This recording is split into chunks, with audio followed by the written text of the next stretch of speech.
के जितने सखा थे वो सब भगवान के निकट आ गए। तो भगवान कहते हैं जो मेरे भक्तों को मेरे निकट लेकर के आता है मैं उसके ऊपर बड़ा प्रसन्न होता हूँ। हाँ देखिए, भागवत करवाने वाले यजमान जो होते हैं ना, ये तो ठीक है, ठाकुर जी यजमान है, आप सब सम्मिलित हो उसमें। कहीं कहीं आप देखते हो यजमान होता है एक और पंडाल लगता है विशाल। इसका कारण क्या है? कई लोग कहते हैं महाराज ये सब दिखावा करते हैं, ये करते हैं, वो करते हैं। ये दिखावे दिखावा नहीं होता नारायण। तो क्या होता है? इसका कारण यह है कि भागवत जी क्या है?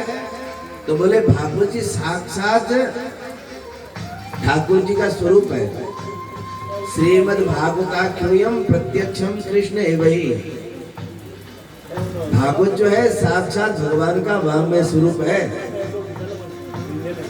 और आयोजक जितना बड़ा पंडाल लगाते हैं उतने भगवान के प्रियजन भगवान के निकट आते हैं।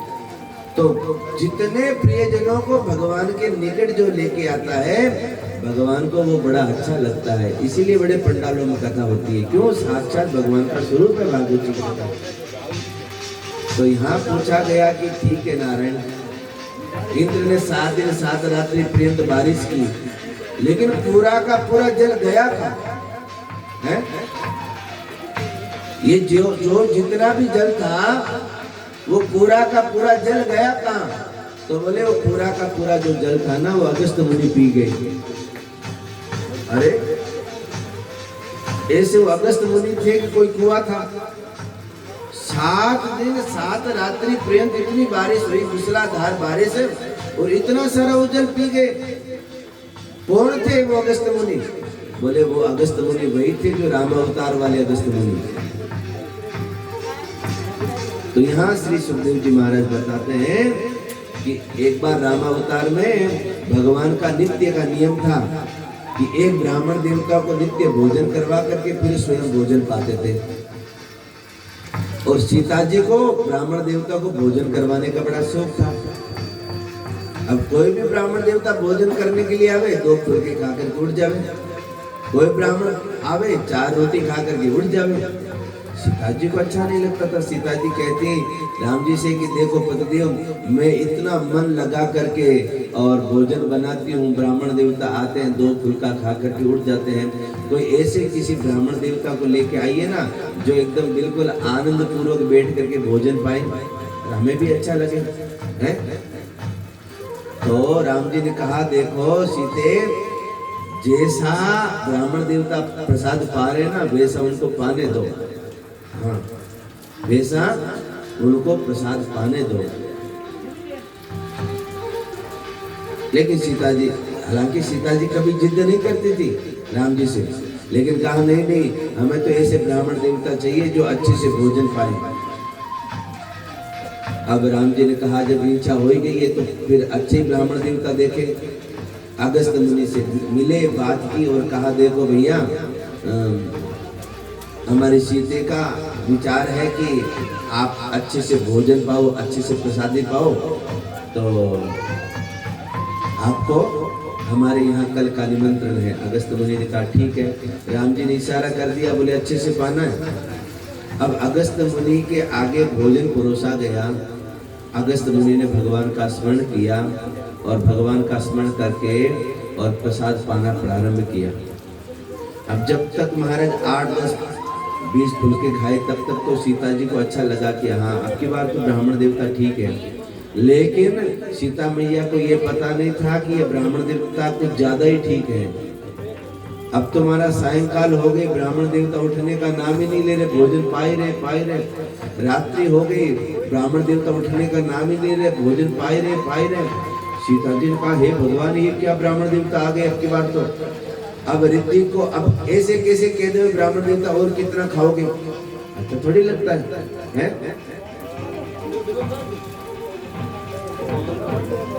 तो कहा कि सीता जी ने रिद्धि और सिद्धि को निमंत्रण दिया। अब रिद्धि सिद्धि को निमंत्रण दिया, रिद्धि भी आ गई, सिद्धि भी आ गई। सब जने आ गए, सब जने आकर के प्रसाद बनवाए, फिर भी सब थक गए। तो सीता जी ने अगस्त मुनि को इशारा किया। अगस्त मुनि को क्या इशारा किया? अगस्त मुनि को ये इशारा किया कि ब्राह्मण देवता जब आधा भोजन हो जाए ना तो मध्य में जल पीना चाहिए, मध्य पानी। अगस्त मुनि कहने लगे भैया हमें सब पता है, जब आधा भोजन हो जाएगा ना हम अपने आप जल पी लेंगे। सीता जी ने कहा हे भगवान अभी तक तो इनका आधा ही नहीं हुआ। सीता जी ने राम जी से निवेदन किया प्रभु बस आप ही भोजन पकाइए इनको, तो मैं तो नहीं पवा सकती।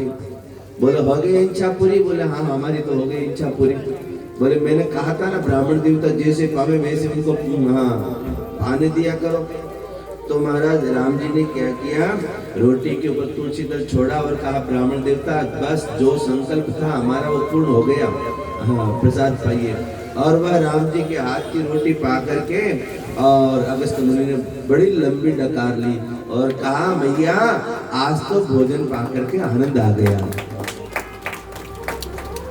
सीता जी कहो रे मैं देखते हैं भोजन कराती जरा तो उठने रो नाम ही नहीं।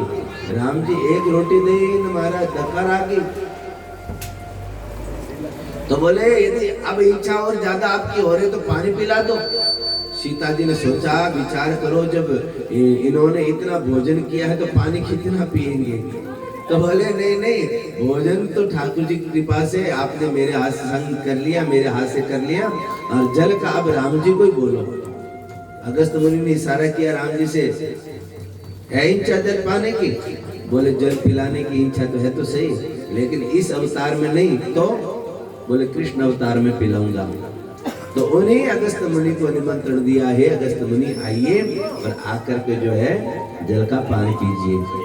वही अगस्त मुनि संपूर्ण जल का पान करने लगे। हाँ।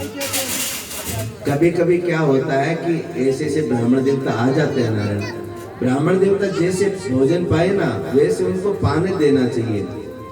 कहीं कहीं महाराज हम मन रखने के लिए महाराज उनकी बातों को रखने के लिए ले लेते हैं, लेकिन कहीं कहीं घरों में क्या होता है कि एक जगह हम लोग गए थे वर्धा में, महाराष्ट्र वर्धा में भोजन करने के लिए कहीं गए, तो उनके घर का नियम अलग ही था।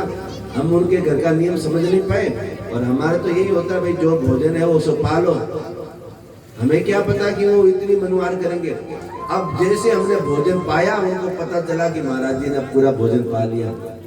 अब अपनी सारी बेटियों को बुलाते हैं, बेटों को बुलाते हैं, बहुओं को बुलाते हैं और कहते हैं देखो महाराज जी ये मेरी बड़ी बहू है, ले बेटा महाराज जी को रसगुल्ला दे। महाराज जी मैं तो रसोई में भोजन बना रही थी, मैं तो अब पहली बार दे रही हूँ, आपको लेना पड़ेगा। अब इतने प्रेम से कह रही है तो भाई भोजन प्रसादी इतने प्रेम से बनाया उसने तो चलो उनका मान रख लिया। 2 नंबर के महाराज जी मैं 2 नंबर की बहू। मैंने कहा जब तक भोजन करवा रहे थे तब तक 1 नंबर 2 नंबर 3 नंबर 4 नंबर ये बहुएं कहाँ चली गई थी है? अब हमने भोजन पा लिया, अब आगे भूख नहीं तो अब जो है आप बहुएं आ गई। अब देखा तो महाराज 4 बेटे तो शादीशुदा, 2 बेटे कंवारे, 6 बेटे, 4 बहुएं, 2 बेटियां। अब सबकी मनुवार कैसे रखे? तो हमने कहा भैया एक काम करो, एक रसगुल्ले को सब हाथ लगा दो, हाथ लगा करके थाली में रख दो, इससे ज्यादा नहीं पा सकता। लेकिन कहीं कहीं महाराज क्या होता है ब्राह्मण देवता आ जाते हैं ऐसे कि हालांकि ब्राह्मण देवता जैसे भोजन पाए ना तो उनको पवा आराम से उनके ऊपर ही छोड़ देना चाहिए। लेकिन कईयों की इच्छा होती है कि नहीं नहीं हम तो डट करके पवाएंगे, तो महाराज उनको फिर वैसे ब्राह्मण देवता मिल ही जाते हैं। एक बार एक माता जी की इच्छा हो गई कि ब्राह्मण भोजन करवाना है, तो उन्होंने 10 ब्राह्मण भोजन का निमंत्रण लिया, 10 ब्राह्मणों को भोजन का निमंत्रण दिया। अब जब निमंत्रण दिया तो एक ब्राह्मण देवता जो दुबले पतले थे सबसे पहले उनको भोजन करवाया। अब उनको भोजन करवाए तो वो जैसे भोजन पाने लगे बोलो मत भाई, बोलो मत, रहने दो, रहने दो। हो गया हो गया हो गया, इतना बहुत है। अब नारायण ब्राह्मण देवता पतले दुबले पतले थे, तो माता जी ने सोचा कि कम ही खाएंगे, चलो इनको पहले भोजन करवा देती हूँ। तो बोले ब्राह्मण देवता आप भोजन पालो। बोले मैं खुले में भोजन नहीं पाता, मेरे भोजन के ऊपर किसी की दृष्टि नहीं पड़नी चाहिए, मैं भीतर बैठ के भोजन पाऊंगा। तो चावल का जो टोपिया था वो पास में रख दिया, पूड़ियों का जो धामा था वो पास में रख दिया, सब्जी का धामा था वो बर्तन था वो पास में रख दिया। हाँ ब्राह्मण देवता जितना आपका मन करे ना उतना भोजन पाना, और फिर जो है इनको वापस ढक देना। बोले ठीक है। अब नारायण ब्राह्मण देवता ऐसे थे दिखने में दुबले पतले, खूब भोजन पाया, ऐसा भोजन पाया कि वो जो चावल का जो बर्तन था वो साफ, सब्जी का बर्तन साफ, पूड़ियों का बर्तन साफ, जितने भी बर्तन सारे साफ करके सबको पुनः ढक दिया और डकार लेकर के बाहर आ गए। अब माता जी सोचा चलो इनको तिलक निकाल देती हूँ, लेकिन उससे पहले जाकर के भीतर देखो तो सही भाई रसोई को ढक के आए कि नहीं आए। अंदर जाके देखा तो ढकी हुई तो सारी है, लेकिन उसमें है कुछ नहीं। वो माता जी कभी महाराज भोजन वाले बर्तनों की तरफ देखे, कभी पंडित जी की तरफ देखे, सोचे अरे इतना भोजन डाला कौन से पेट में। वही माता जी तिलक करती हुई महाराज जी को कहने लगी, हे ओ पंडित जी शर्म कौन नहीं आई है? यानी इतना खा के शर्म कौन नहीं आई, शर्म कौन नहीं आई। अब महाराज उन माता जी को क्या पता शर्म उनकी घरवाड़ी का नाम है। बोले शर्म कहीं आती जाती नहीं, उसका टिप्पण कर दो। तो बोले महाराज पीछे आपको छोड़ोगे तो भी टिप्पण होगा। ब्राह्मण देवता जैसे पावे ना नारायण वैसे उनको पाने दो बस। और अगस्त मुनि को आज निमंत्रण दिया, वही अगस्त मुनि आकर के संपूर्ण जल का पान करने लगे नारायण। फिर आदरणीय श्री सुखदेव जी महाराज परीक्षित से कह रहे हैं, परीक्षित अब बता और तेरी क्या सुनने की इच्छा है। तो बोले प्रभु अब आप कृपा करके मुझे रास का प्रसंग श्रवण करवाने की कृपा करें। तो बोले आइए हम प्रेम की चर्चा को आगे बढ़ाएं। भगवान ने ब्रजवासियों को स्वप्न में वैकुंठ के दर्शन करवाया, और आज मेरे गोविंद की बाल लीलाएं बड़ी अद्भुत हैं। उसमें रास लीला जो है वो भी महाराज अद्भुत है। सब गोपियों के मन में भाव जगा के हम मिलकर के ठाकुर जी के संग में रास रचाएं हैं। ठाकुर जी तो प्रभु नारायण घट की जानते हैं, ठाकुर जी तो घट की जानते हैं। तो यहाँ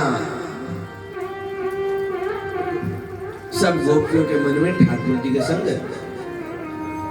रास का भाव बना।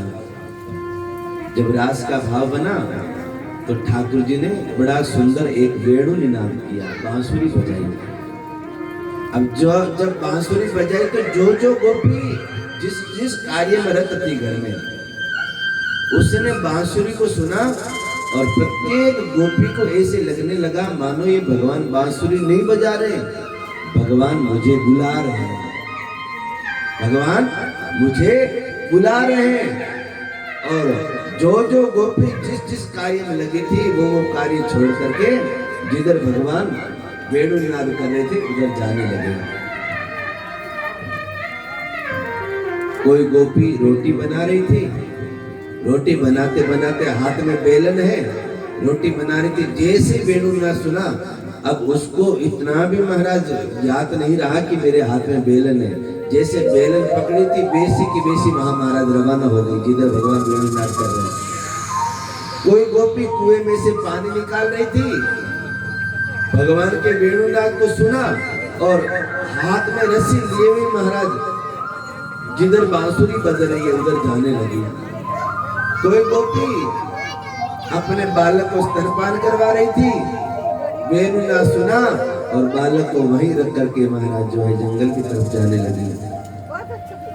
जिस जिस कार्य में जो जो गोपी लगी थी वह कार्य छोड़ करके गोपियां भगवान जिधर वेणुनाद कर रहे थे उधर जाने लगी।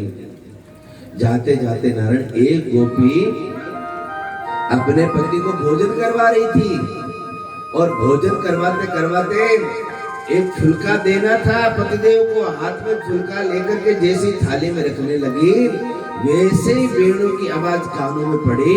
अब थाली में फुलका रखा नहीं, फुलका हाथ में रह गया, फुलका लेते लेते जंगल की तरफ जाने लगी। पति पूछने लगा कहाँ जा रहे हो? बोले आपको सुनाई नहीं दे रहा, वेणु भगवान का मुझे बुला रहे हैं भगवान। बोले अच्छा पड़ी रहो घर में, कहीं नहीं जाना है। बोले नहीं पतिदेव अब मुझसे इस घर में रहा नहीं जाता, मेरे भगवान मुझे बुला रहे हैं। बोले बिल्कुल नहीं जाना। अब जब वो गोपी जाने लगी तो गोपी ने बाह पकड़ करके उसको कमरे में बंद कर दिया। अब देखता हूँ कैसे जाती है। वह गोपी कहने लगी पतिदेव आप इस शरीर को कैद कर सकते हो, इस आत्मा को कैद नहीं कर सकते। और नारायण वह समस्त गोपियां जा रही थी, उन सब गोपियों से पहले उस गोपी का प्राण भगवान के समीप पहुंच गया। सब गोपियां भगवान के समीप पहुंची है। शरद पूर्णिमा की रात्रि है नारायण, और इधर चंद्रमा के प्रकाश का कहना क्या, पूरा जंगल महाराज चंद्रमा की प्रकाश से शोभित है।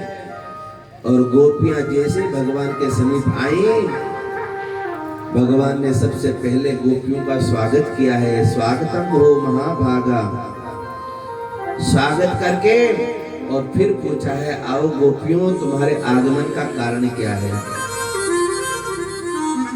सोचिए नारायण आपको कोई कहीं बुला लगे हैं, आपको कोई कहीं बुला करके और फिर आपसे पूछे आओ क्यों आए हो। आप सोचोगे नहीं पहले तो बुलाया और अब पूछ रहे हो क्यों आए हो।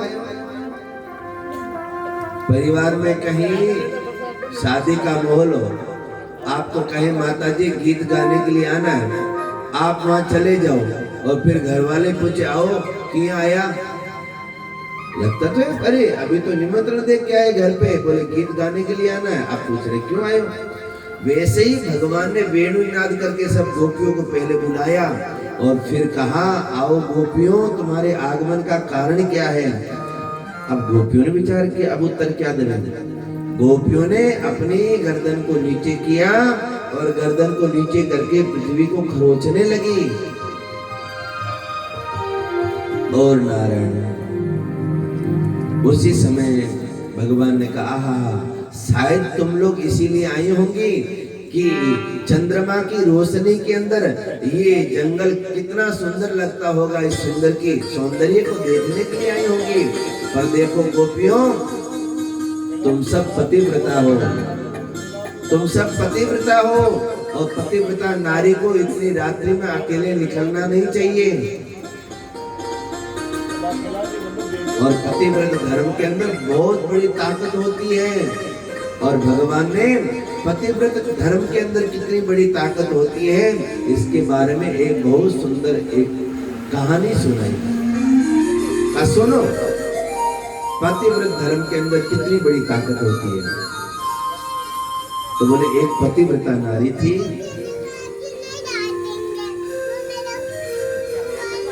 उसका पति दोपहर में किसी काम से आया,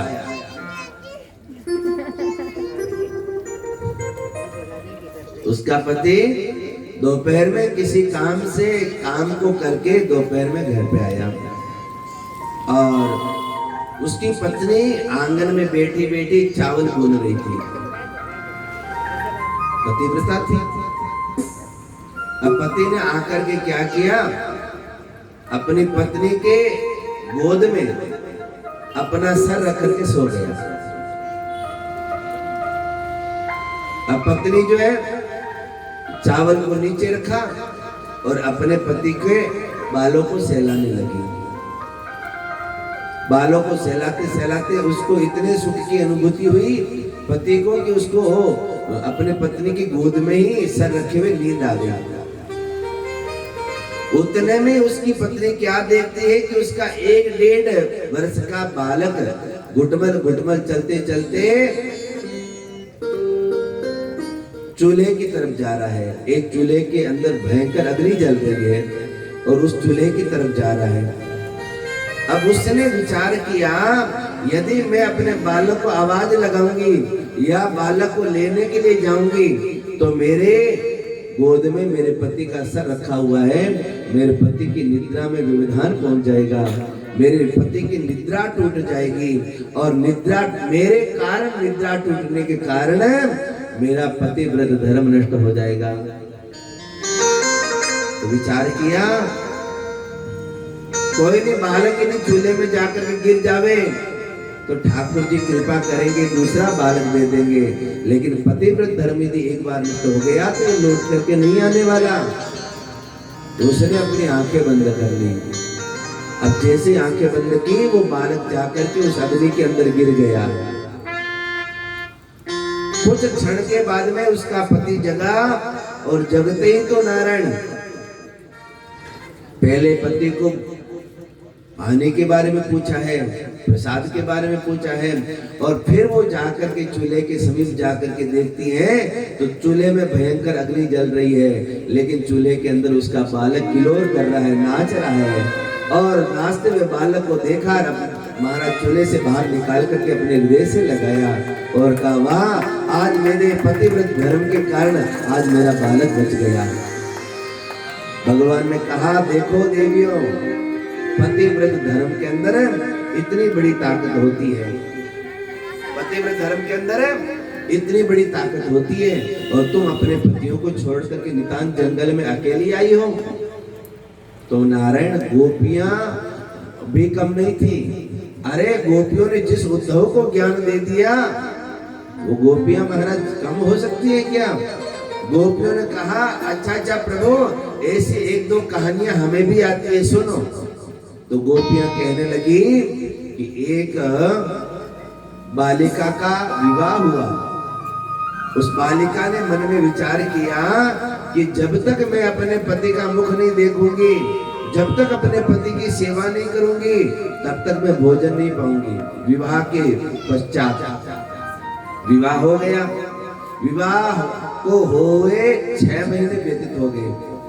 अब जब 6 महीने व्यतीत हो गए तो एक दिन उसका पति उसे कहता है, देखो देवी, आपके और हमारे विवाह में हमने कुछ स्वजनों से कर्जा ले रखा है, तो घर पे बैठे बैठे तो ये कर्जा उतरने वाला है नहीं, इसलिए इस कर्जे को उतारने के लिए मुझे कहीं बाहर कमाने के लिए जाना पड़ेगा। तो पत्नी ने कहा, मैंने तो ऐसा व्रत ले रखा है कि जब तक आपका मुख न देख लूं, जब तक आपकी सेवा नहीं कर लूं, तब तक मैं भोजन नहीं पाऊंगी। आप बाहर चले जाएंगे, फिर मैं भोजन कैसे पाऊंगी? तो पति ने कहा, इसका एक उपाय कर देता हूँ, मेरे जैसी की जैसी एक मिट्टी की मूर्ति बना करके तुम्हें ला देता हूँ। उस मिट्टी की मूर्ति की तुम पूजा करते रहना, उसका मुख देखना, और तुम्हारा भी व्रत पूरा हो जाएगा, अपने जो पैसे ऊपर है वो भी उतर जाएंगे। पत्नी ने कहा, हाँ ये काम तो ठीक है। अब महाराज वो उस मिट्टी की मूर्ति की पूजा करने लगी। पूजा करते करते करते करते नारायण कुछ महीने व्यतीत हो गए। पति गया है प्रदेश कमाने के लिए। एक दिन वह पूजा में बैठी थी, अपने मिट्टी की मूर्ति की पति की सेवा कर रही थी। उतने में उसका पति जो प्रदेश गया हुआ था वो घर पे लौट आया, और उसने आकर के घर का दरवाजा खटखटाया और कहा, देवी, ओ देवी, मैं प्रदेश से आ गया, दरवाजा खोलो। तो गोपियां भगवान से पूछने लगी, प्रभु अब आप बताइए, वो पहले उस मूर्ति की पूजा करेगी कि पहले दरवाजा खोलेगी? बोलिए ना, हैं? आप वहां होते तो क्या करते? बोलिए ना, हैं? पहले मिट्टी की मूर्ति की पूजा करती कि वो सच्चा पति जो है उसका दरवाजा खोलती? बोलिए ना, हैं? जो सच्चा पति, अरे सच्चा पति बाहर इंतजार कर रहा है, मिट्टी की मूर्ति में माथा मार रहे होते हैं। तो भगवान ने कहा जब सच्चा पति बाहर इंतजार कर रहा है तो फिर मिट्टी की मूर्ति में फिर माथा लगाने से क्या फायदा है? तो बोले बस, गोपियों ने कहा बस प्रभु, हमें हमारा उत्तर मिल गया।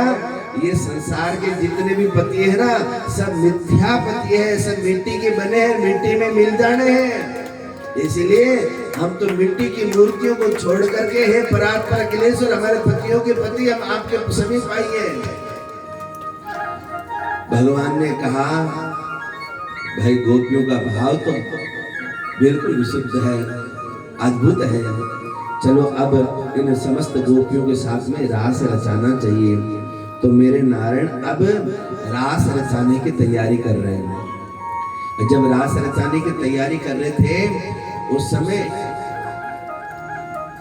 एक एक गोपी के संग में एक एक कान्हा बन गए। लेकिन आज गोपियों को अभिमान हो गया। किस बात का अभिमान हो गया? अरे भैया, अभिमान तो हर किसी का हो सकता है। वस्त्रों का अभिमान हो सकता है, शरीर का अभिमान हो सकता है। गोपियों को अपने तन का, शरीर का अभिमान हो गया। देखो, हमसे कोई सुंदर है ही नहीं।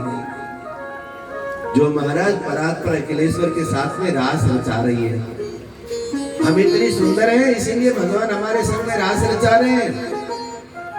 और महाराज अभिमान के और भगवान के तो 1% नहीं बनती। भगवान ने कहा अच्छा अभिमान हो गया। तो भगवान क्या करते हैं, उन समस्त गोपियों के बीच में से एक विशेष सखी को लेकर के वहां से अंतर ध्यान हो जाते हैं। और वो विशेष सखी कौन है? श्री राधा रानी। विशेष सखी के नाम से संबोधित क्यों किया?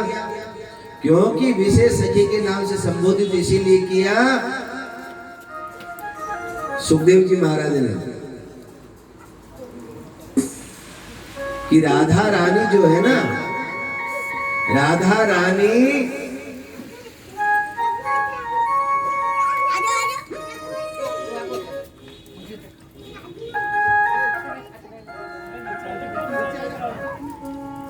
राधा रानी जो है ना, वो आदरणीय श्री सुखदेव जी महाराज की गुरु है। तो सुखदेव जी महाराज कभी गुरु जी का ध्यान लगाते तो कभी कभी ध्यान लगाते लगाते उनको समाधि लग जाती, और फिर पता नहीं चलता समाधि 1 दिन की, 1 2 दिन की, 1 4 दिन की, 1 8 दिन की, 1 15 दिन की, 1 महीने की है। तो सुखदेव जी ने विचार किया कहीं मेरी समाधि लग गई और मुझे तो 7 दिन में परीक्षित का मोक्ष करना है। यदि समाधि लग गई तो फिर इसका मोक्ष कौन करवाएगा? तो नारायण इसीलिए उन्होंने जो है राधा रानी का नाम जो है विशेष सखी के नाम से संबोधित किया। और नारायण गोपियों ने देखा कि भगवान समीप नहीं है, सब गोपियां तड़पने लगी। विचार करिए नारायण,